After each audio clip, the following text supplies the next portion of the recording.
KPBS On Demand is supported by UC San Diego's Art Power, presenting cellist Joshua Roman, performing from his album Immunity, alongside music by J.S. Bach and more. Sunday, June 22nd at UC San Diego's Epstein Family Amphitheater. Reserve your tickets at artpower.ucsd.edu.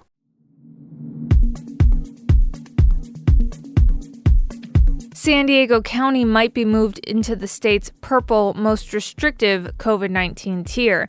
Data released yesterday for San Diego County was above the threshold set for infection rates by the governor. If this happens again, the county will get moved into the purple tier, and many San Diego businesses will be limited to outdoor operations only.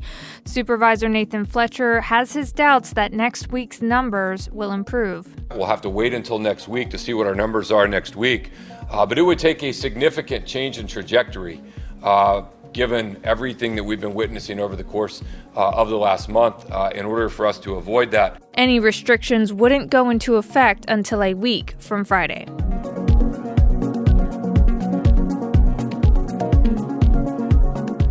Democrat Tara Lawson-Remer has been declared the winner in the race for Supervisor District 3, defeating incumbent Republican Kristen Gaspar. Remer says her priorities will be reopening schools and daycares and building affordable housing close to where people live and work.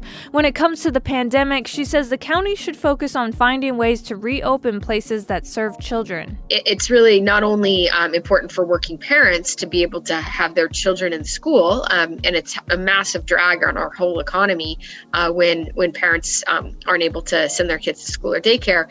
It also is disproportionately impacting women. I mean, we're seeing women dropping out of the workforce in droves. Remer's victory in the election means the San Diego Board of Supervisors will have a Democratic majority after decades of Republican control.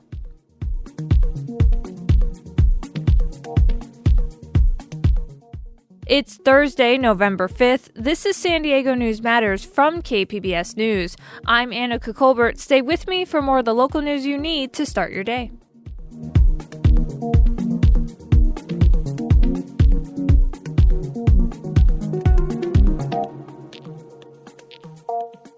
KPBS On Demand is supported by Splatero, helping homeowners pay for home improvements by offering streamlined access to your home's equity with no additional monthly payments or new debt. Splatero provides a lump sum payment in exchange for a share of your home's future value. Pre-qualification available at splatero.com.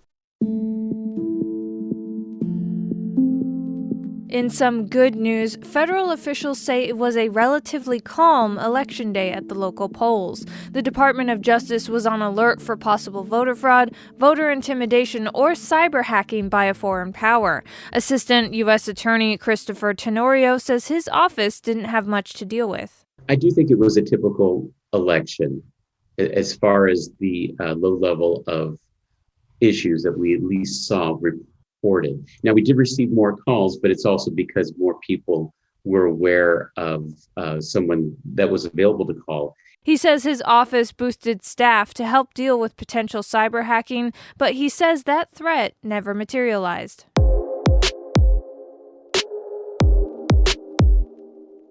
Republican Darrell Issa is maintaining a 5-point lead over Democrat Amar Campanajjar in the race for the 50th congressional district. That district covers much of East County and part of Temecula. Even with some votes still left to count, Issa is now celebrating a return to Congress.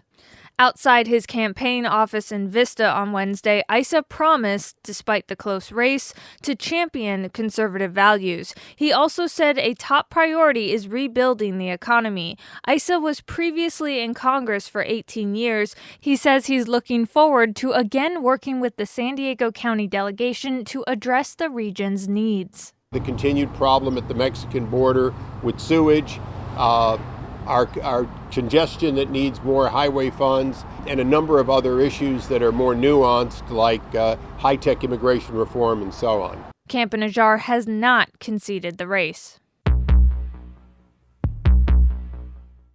Two ballot measures aiming to create new housing opportunities in the North County had very different outcomes in this week's election. KPBS North County reporter Tanya Thorne has details. Oceanside residents have rejected Measure L, which would have created the North River Farms project.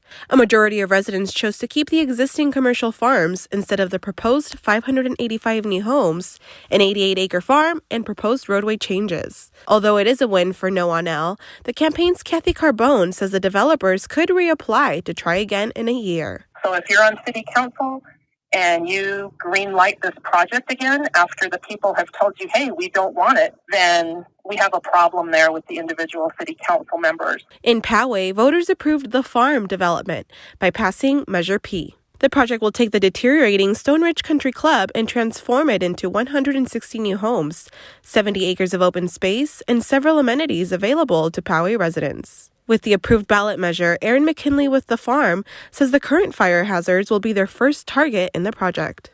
We promised the citizens that we are going to clear and demo within 90 days of the election being validated and cleaning up the fire hazards. McKinley says they expect some model homes and amenities will be available by the end of 2022. Tanya Thorne, KPBS News.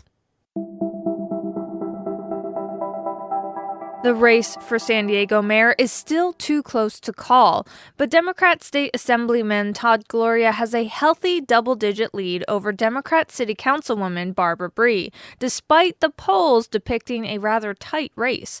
KPBS Midday Edition host Allison St. John spoke with KPBS Metro reporter Andrew Bowen, who's been closely following the race and a few other races in the city.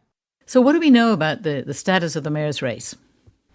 Well, as you said, we know Todd Gloria has a fairly comfortable lead. It's currently, as we speak, just over 56% to Bree's just under 44%. We know that, when the first results were posted, those were the mail-in ballots, the early votes in person. He had a slightly bigger lead, just over 57%. So his share of the vote has narrowed ever so slightly, even less than 1 percentage point as more votes were counted. And that could continue to happen as the votes continue to be counted. But we also know that the share of the overall votes that were counted on election night was expected to be larger because so many people voted early and by mail. So I think that if you're Todd Gloria right now, you're feeling pretty good. Huh. But going into this race, polling showed that these candidates were running virtually neck and neck. Why do you think the polls didn't capture what actually happened? Well, beyond the fact that accurate polling is really difficult to do nowadays, I think what it likely means is that, most of the polls showed at least a third of city voters undecided as of October. And what this likely means is that most of those undecided voters ended up voting for Todd Gloria. And that's not all that surprising, given that he had a lot of really big institutional backing and big name endorsements. So if you're a Democratic voter and you don't know much about either of the mayoral candidates, and one of the candidates, Todd Gloria, is endorsed by the county party, endorsed by Senator Kamala Harris and other big-name Democrats, he might seem like the safer bet. But both mayoral candidates are Democrats, but they were appealing to really different voters. Talk about their campaign strategies and how their approaches appear to have worked at this point. Yeah, well, Councilmember Bree really painted herself as an outsider, as an independent-minded Democrat, sort of anti-establishment, and she was really reaching out to more conservative voters in some of the positions she was taking and the issues that she was talking about. She really wanted to build a coalition of Democrats who were upset with the direction of the county party, Republicans, and independents. One thing we might learn now is Republicans in the city are maybe not the kingmaker that some people thought they would be. Democrats have a very big advantage in terms of voter registration. And also, it probably didn't help Barbara Bree that Scott Sherman, the Republican-endorsed candidate in the primary and a fellow city council member, said a few days before the election that he was voting for Todd Gloria, and he had some pretty unflattering things to say about Councilmember Bree. Beyond that, I think that there was probably a boost in progressive turnout, which may have worked in Todd Gloria's favor because many people were turning out to vote against Donald Trump. Now, there are still more than 300,000 votes to be counted, and we won't have updated results till tomorrow evening. Is it possible, though, that one of these candidates will make a statement before then? You know, we know that Todd Gloria is speaking to reporters this afternoon. Listening to what he said last night, he really stopped short of declaring victory. Here's a bit of what he said at that point. San Diego, because of you, we are poised to make history. While there are still votes to be counted, I believe that tonight is a night to celebrate. So, you know, you can hear Todd Gloria saying he's feeling good about the race, not quite ready to declare victory as so many more votes are left to be counted. Now, Councilmember Bree is not expected to do any interviews or speak to reporters again today, but she put out a statement which essentially mirrors what she said last night, which is this. We are behind, but there's still a lot of votes left to count. I remember that in the primary, we were behind on election night, and over the next few weeks, we made up the ground as more votes were counted. And Andrew, the city council races could be really significant too, because based on the people leading and the results we have at the moment, the council could become an 8-1 Democratic majority. Any surprises in these races? I am a little bit surprised by the margins that we're seeing in the two city council races that had a Democrat versus Republican. The first being District 5. This is Scripps Ranch, Rancho Penasquitos, Rancho Bernardo. It's currently held by an independent who used to be a Republican, and he's termed out. So we have Democrat Marnie von Wilpert against Republican Joe Leventhal. Of course, these races are officially nonpartisan, although party affiliation does play a pretty big role in local politics.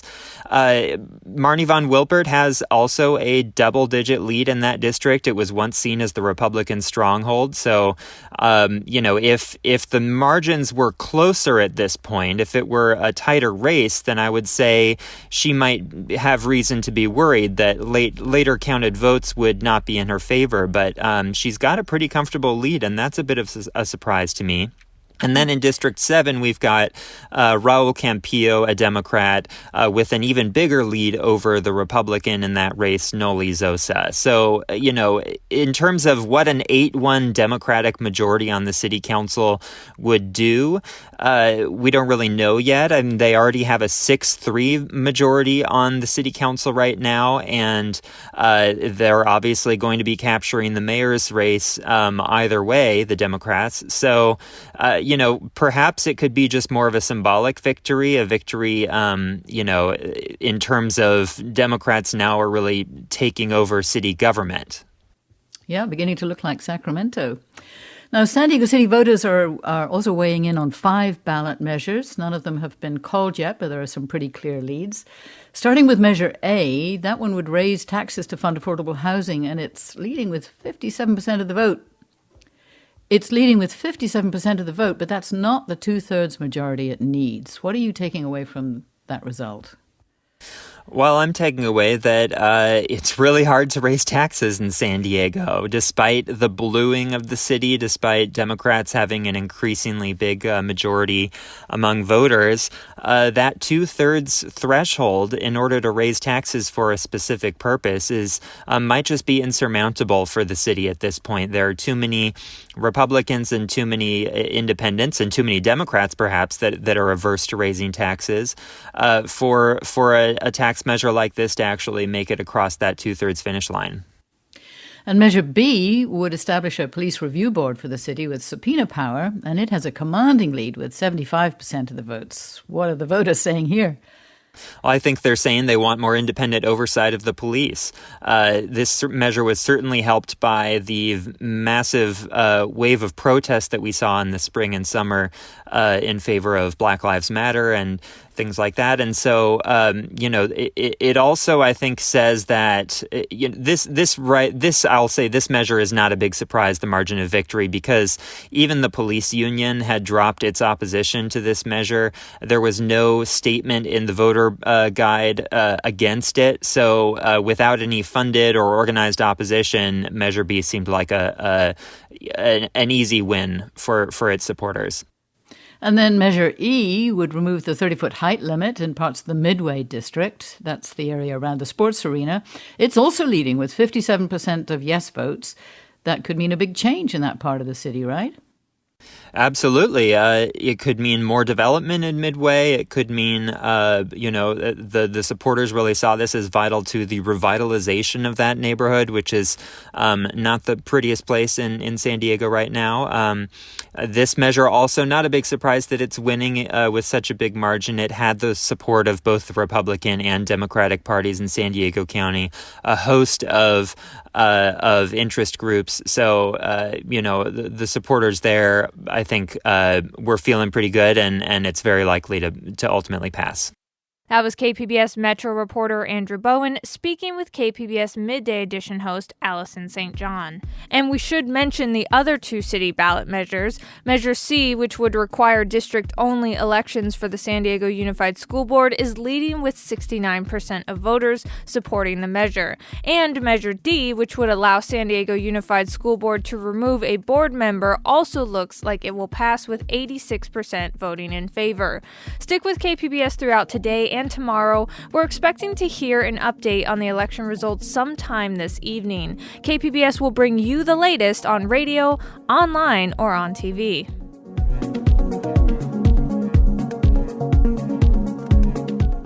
Coming up on the podcast, the pandemic has some Department of Veteran Affairs clinics moving their emergency departments outside. We don't know if there's going to be a huge second wave all of a sudden. So while we have this process that veterans finally know this is how it is for right now, we want to sustain that for right now. That story next, just after this break.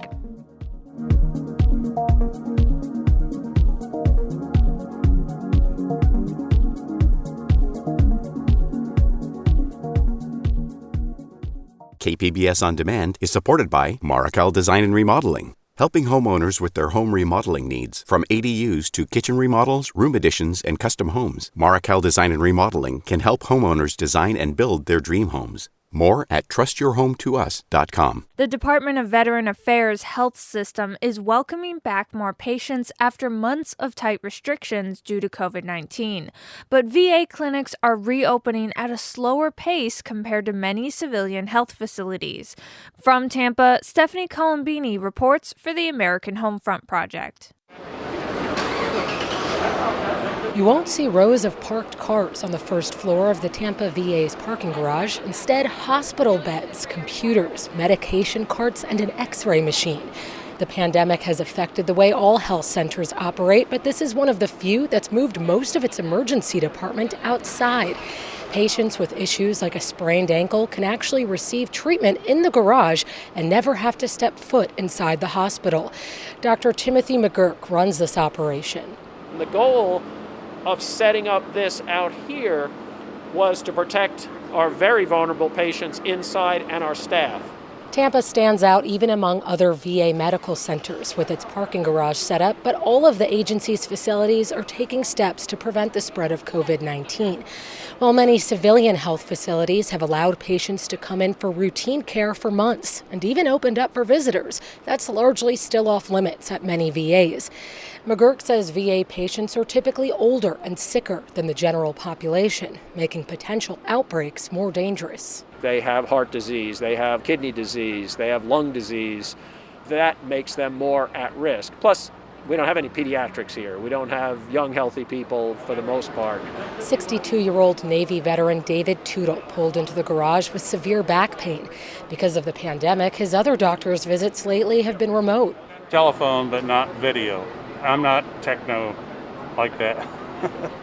While the VA has increased virtual care by about 1,500% since March, many veterans have been anxious to return to face-to-face visits. Some outpatient and specialty clinics that were shut down for months have gradually started welcoming patients who need hands-on procedures or can't use virtual care. Down the block from the main hospital, the Tampa VA's audiology clinic is offering drive-up hearing aid repair. Army Reserve veteran Michael Kelly pulled up in his car, and a staff member wearing a mask and gloves asked him to hand her his hearing aid through the window. Can you give me your left one? Because I think I need to change the tubing on that real quick. At 80, Kelly says he's very concerned about getting COVID-19 and is grateful for the drive-up option. There's no contact, and I feel very safe.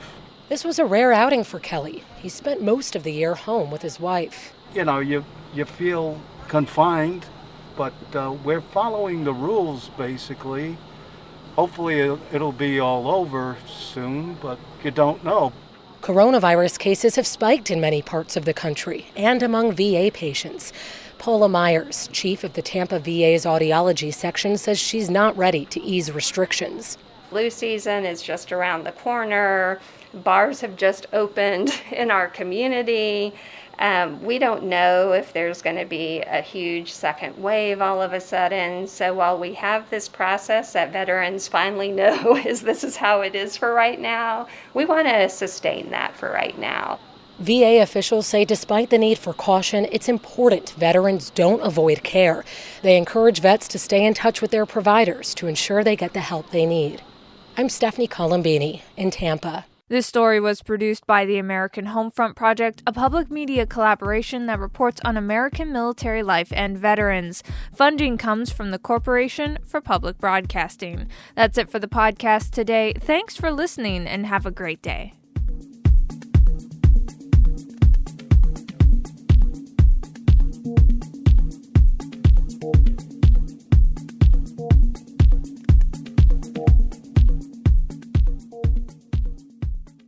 KPBS On Demand is supported by Paint Care, offering households and businesses in California more than 800 leftover paint drop-off sites for recycling.